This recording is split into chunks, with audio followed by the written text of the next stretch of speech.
سلام كما يتنهو تافتواتن كبراتن تخطاتل تددبي تي في نساعد زدالنا لكم حصرتن واناون زيناتات كم تلمود حزنا لكم قريبنا لنا تكتاتلونا عند قدمنا بكندي أرسطة نتبتاتهم كنفلم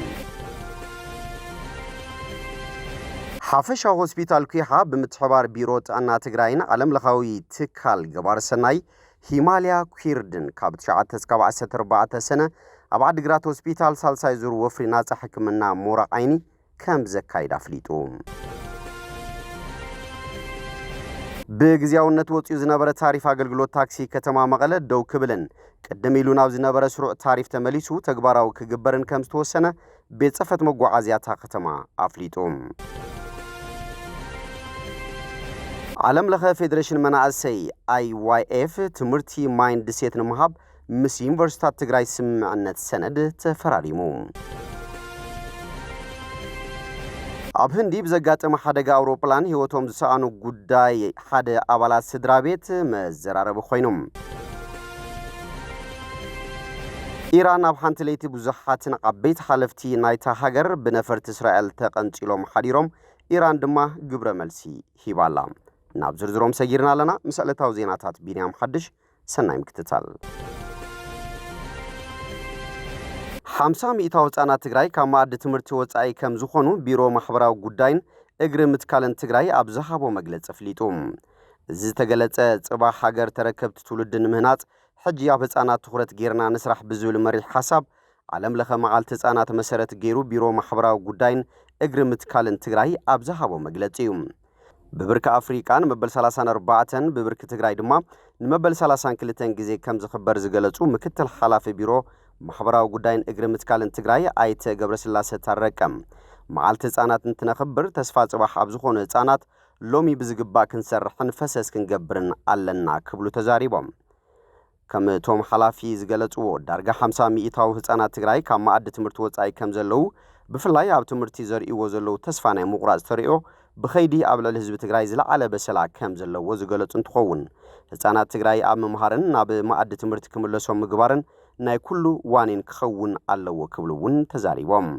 ብፍላይ ሕብረተሰብ ህጻናት መሰረት ገይሮም ዝወጹ ሕግታትን መምርሕታትን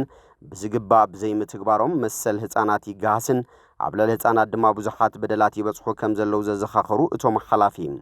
መዓልቲ ህጻናት እንትኽበር ድማ መሰል ድሕንነትን ተጠቃምነትን ህጻናት ምርግጋጽ ብዝሕግዝ መልክዑ ክኸውን ከም ዝግባኦም ተላብዮም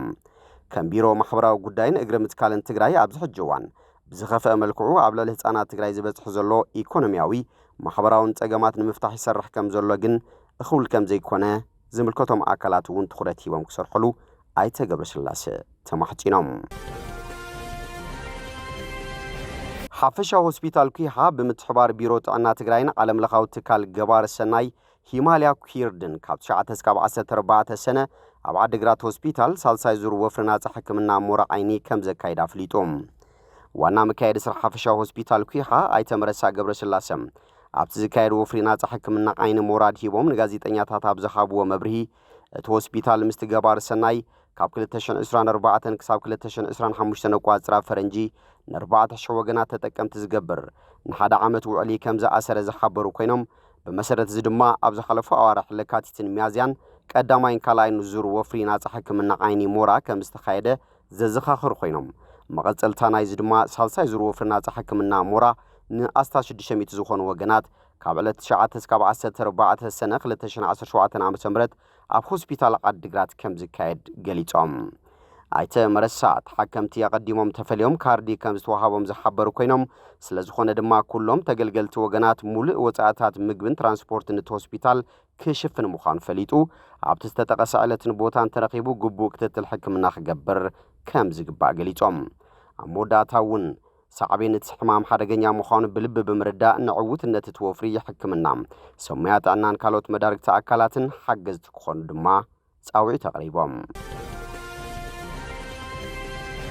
ብግዚያውነት ወጽኡ ዝነበረ ታሪፍ አገልግሎት ታክሲ ከተማ መቀለ ደው ክብልን ቀደም ኢሉ ናብ ዝነበረ ስሩዕ ታሪፍ ተመሊሱ ተግባራዊ ክግበርን ከም ዝተወሰነ ቤት ጽሕፈት መጓዓዝያ ከተማ መቀለ ፍሊጦም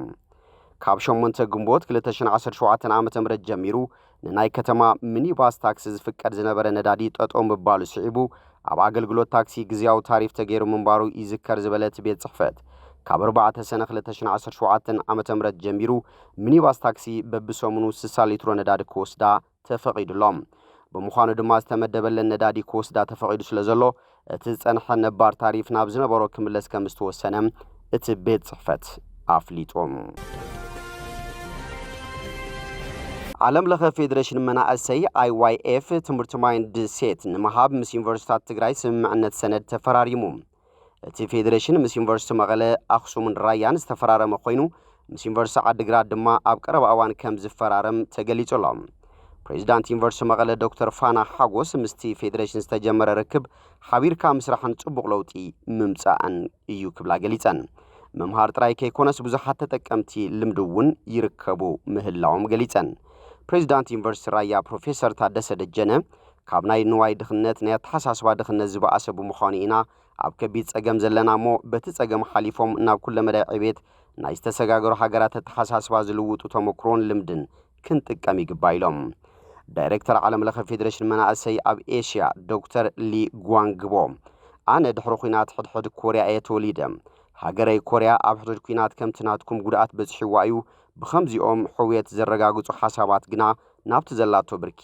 በጽሓላ ክብሉ ተዛሪቦም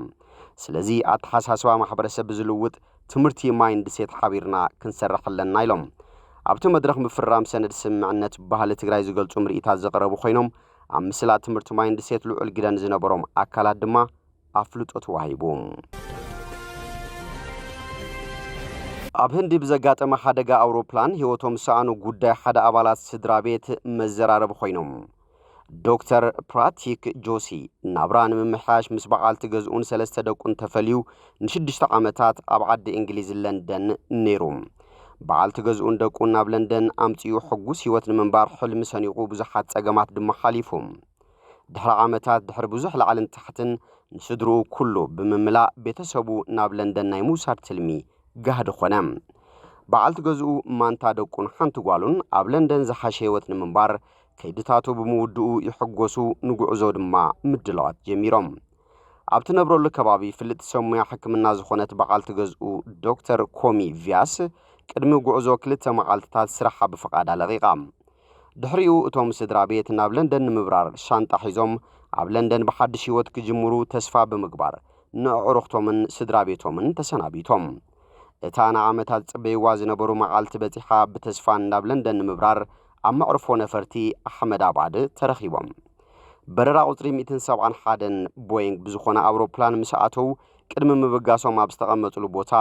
ንኣዕሩኽቶምን ቤተሰቦምን ኮፍ ኢሎም ዘርኢ ስእሊ ኣካፊሎም ፈተውቶምን ቤተሰቦምን ሰናይ ትምኒት ድማ ተመንዮምሎም ይኹን እምበርታ ዝነበርዋ ኣውሮፕላን በረራ ምስ ጀመረት ድሕሪ 30 ሴኮንድ ብዘስካሕክሕ ኩነታት ተሓምሺሻ ዶክተር ፕራቲክ ጆሲ በዓልቲ ገዝኡ ማንታ ወዳትን ሓንቲ ጓልን በቲ ሓደጋ ህይወቶም ሓለፉ ዶክተር ፕራቲክ ጆሲን ስድሩን ኣብ ለንደን ብሓባር ናይ ምንባር ሕልሞም ብዝሕዝን መወዳቱ ዝኾነ ካብ ምዕራብ ህንዲ ኣብ ዝርከብ መዕርፎ ነፈርቲ ኣሕመድ ኣባድ ናብ ለንደን 242 ሰባት ዝጸዓነት ኣውሮፕላን ኣብ ህንዲ ትማሊ ሓደጋ ምሕምሻሽ ከም ዘጋጠማ ዝፍለጥ እዩ ብኻልእ ወገን ድማ እንግሊዛዊ ተሳፋራይ ካብ ሓደጋ ነፋሪት ህንዲ ከም ዝደሓነ ጸብጻባት ሓቢሮም ኣለዉ ዛጊት 2 ሰባት ካብቲ ብውሕዱ 200 ሰባት ዝቐተለ ሓደጋ ኣየር ህንዲ ከም ዝደሓኑ ሓላፊ ፖሊስ ንማዕከን ዜናት ሃገር ገሊጹ እዩ ኮሚሽነር ፖሊስ ኣሕመድ ኣባድ GS ማሊክ ንኤንአይ ኣብ ዝሃቦ ሓበሬታ ኣብታ ናብ ለንደን ትኸይድ ዝነበረት ቦይንግ 787 ዝዓይነታ ነፋሪት ኣብ መንበር ቁጽሪ 11 ዝነበረ ገያሻይ ካብቲ ሓደጋ ከም ዝደሓነ ፍሊጡ እቲ ተሳፋራይ ብሪጣንያዊ ምዃኑን ቪሽዋሽ ኩማር ራሜሽ ከም ዝበሃልን ሰበስልጣን ገሊጾም ቪሽዋሽ ኩማር ራሜሽ ህንዳዊ ትውልዲ ዘለዎ ኮይኑ ዜግነቱ ድማ እንግሊዝ እዩ ቪሽዋሽ ኩማር ራሜሽ ካብ ህንዲ ናብ ለንደን እናተመለሰ ኣብ ዝነበረሉ እዋን ብዝተሳፈረሉ ቦይንግ 787 ዝብል ስያመ ዘለዋ ኣውሮፕላን ምስካሕኪ ሓደጋ ጋጢምዋ ይኹን እምበር ቪሽዋሽ ኣብ ጥቓ መስኮት ኣውሮፕላን ብምቕማጡ ብህይወቱ ንኽተርፍ ምኽንያት ምዃኑ ሓቢሩ እቲ ውልቀ ሰብ ካብ መዕርፎ ነፈርቲ ኣሕመድ ኣባድ ምስ ተለዓለ ድሕሪ 30 ሴኮንድ ልዑል ድምፂ ምስማዕ ምጅማሩ ንሂንዱስታን ታይምስ ገሊጹሎም እቲ ኣውሮፕላን ድሕሪ ምሕምሻሻ ቀልበይ ስሒተ ነይረ ግና ናብ ውነይ ምስ ተመለስኩ ናይ ዝሞቱ ኣስከሬናት ነይሩ ናይ ዝሞቱ ኣስከሬን ምስ ረኣኹ ተሲኤ ጎየ ክብል ወሲኹ ሓቢሩ በቲ ሓደጋ ኣብ ሰውነቱ ውስን ጉድኣት በፂሕዎ ዝነበረ እቲ ውልቀ ሰብ ሰባት በጽሖም ብቁልጡፍ ናብ ሆስፒታል ከም ዝወሰድዎን ሕክምና እናተኸታተለ ከም ዝርከብን ተዛሪቡ እቲ ውልቀ ሰባብ እግሩን ኣፍ ልቡን ውስን ጉድኣት ከም ዝበጽሖ ድማ ANI ጸብጺቡሎም ኣብ ህንዲ ብዝበጽሕ ሓደጋ ኣውሮፕላን ክሳብ ሕጂ 204 ኣስከሬን ሰባት ምርካቡ ዝተገለጸ ኮይኑ ዝተረፉ ድማ ስራሕቲ ኣለሻ ተጠናኺሩ ቀጺሉሎም ኢራን ኣብ ሓንቲ ለይቲ ብዙሓትን ዓበይቲ ሓለፍቲ ናይቲ ሃገር ብነፈርቲ እስራኤል ተቐንጺሎም ሓዲሮም ኢራን ድማ ግብረ መልሲ ሂባላ እዚ ድማ ብናይ ሞሳድ በቲ ሓያል ክእለት ናይ ስለላ ዝተዓመመ ምዃኑ እናተገለጸ ዝርከብ እስራኤል ኣብ ኢራን ኣብ ዝርከቡ ኒውክሌራዊ ቦታታት መጥቃዕቲ ከም ዘካየደት ሰራዊት ምክልኻል እስራኤል ዕላው ገይሩሎም ቀዳማይ ሚኒስትር እስራኤል ሃገሮም ፍሉይ ዝበለን ዕውት ዝበልዎ ብሓደ ቅጽበት ዝተፈላለዩ ሸቶታትን ዕላማታትን ዘለዎ ከቢድ መጥቃዕቲ ኣብ ልዕሊ ኢራን ፈጺማላ ክብሉ ተዛሪቦም እቶም መጥቃዕትታት ኣካል ኦፕሬሽን ራይዚንግ ላዮን ዝተባሃለ ስርሒት ከም ዝኾነ ዝገለጹ ቀዳማይ ሚኒስትር እስራኤል ቤንያሚን ነታንያሁ ኢራን ንህላው እስራኤል ስግኣት ኮይና እያ ክብሉ ተዛሪቦም በቲ ዝተኻየደ መጥቃዕቲ ዋና ኣዛዚ ናሽናል ጋርድ ኢራን ሁሴን ሰላሚ ከምኡውን ሓላፊ ስታፍ ዕጡቕ ሓይሊ ኢራን መሐመድ ባግሪ ከም ዝተቐትሉ ማዕከናት ዜናት ሃገር ዕላው ገይረን ኣለዋ ካብዚ ብተወሳኺ ብውሕዱ ክልተ ሳይንቲስት ኒውክለር ሓላፊ ውድብ ኣቶሚክ ሓይሊ ኒውክለር ኢራን ነበር ፍሬዱን ዓሳቢን ፕሬዝዳንት ዩኒቨርሲቲ እስላማዊ ኣዛድ ኣብ ቴህራን መሐመድ መህዲ ቴህራንችን እውን ከም ዝተቐትሉ መንግስታዊ ቴሌቪዥን ኢራን ሓቢሩሎም ቴሌቪዥን ኢራን ወሲኹ ከም ዝሓበሮ ኣብ ቴህራን ዝርከቡ ብርክት ዝበሉ መንበረ ኣባይቲ በቲ መጥቃዕቲ ከም ዝተሃሰዩን ህፃናት ሓዊሱ ብርክት ዝበሉ ሲቪላት ግዳያት እቲ መጥቃዕቲ ከም ዝኾኑን ጸብጺባላ እስራኤል ድሕሪ ዝፈጸመቶ ስርሒት ክመጻእ ዝኽእል ግብረ መልሲ ኣብ ግምት ብምእታው ኣዋጅ ህጹጽ እዋን ኣውጃ እያ ፕሬዚዳንት ኣሜሪካ ዶናልድ ትራምፕ ንፎከስ ኒውስ ኣብ ዝሃቦ ሓበሬታ ብዛዕባ እቲ መጥቃዕቲ ተቐዲሙ ከም ዝፈልጥ እኳ እንተገለጸ ኣሜሪካ ግን ዝኾነ እጃም ከም ዘይተጻወተት ገሊጾም እስራኤል ኢራን ንትወስዶ ግብረ መልሲ ህጹጽ እዋን ዝኣወጀት ኮይና ኢራን ኣብ ዝሓለፈ ዓመት ጥቅምቲ ኣማኢት ባላስቲክ ሚሳኤላት ናብ እስራኤል ከም ዝተኮሰት ይዝከር መብዛሕትኦም ግን ተዓጊቶም እዮም በቲ ኩነታት ተሻቐሉ ተቐማጦ ኢየሩሳሌም ማይን ምግብን ክኽዝኑ ብምጅማሮም ሱፐርማርኬታት ቀረብ ይውዳእ ከም ዘለዋ ድማ ተሓቢሩሎም ሎሚ ንግሆ ናይ መጠንቀቕታ ድምፂ ሳይረን ንመልእኽትታት ብቴሌፎንን ድሕሪ ምትሕልላፍ ሰባት ናብ መዕቆቢታት ከኣትዉ መምርሒ ተዋሂብዎም ኣገልግሎት ህጹጽ ረድኤት እስራኤል ኣብ መላእቲ ሃገር ኣገልግሎት ደም የዳሉ ከም ዘሎን ገለ ሆስፒታላት እውን ናብ ቤቶም ክኸዱ ዝኽእሉ ሕሙማት ይሰድድ ከም ዘሎን ይገልጹ ኣብ ምዕራባዊ ገማግም ኣብ ኩለን ከተማታት ፍልስጤም ዕጽዋ ተገይሩሎ ተወሳኺ ምልክታ ክሳብ ዝውሃብ እዚ ኩሉ ነቲ ብኢራን ክውሰድ ዝኽእል ሕነ ናይ ምውሳድ ስጉምቲ ንምድላዊ ተባሂሉ እዩ ዛጊድ ድማ ኢራን ኣስታት 100 ድሮናት ብምውፋር ኣብ ልዕሊ እስራኤል ግብረ መልሲ ዋላ እንተሃበት ብእስራኤል ከም ዝመኸኑ እናተገለጸ ይርከብ أمبارك سفتواتن كبراتن تخطاتن تدري تي في نسعى زدالنا لكم زينات هاتنزين يمسلو سلاتم تتالكم ومسجينا بخالوت كسام كراخب سسنين أخون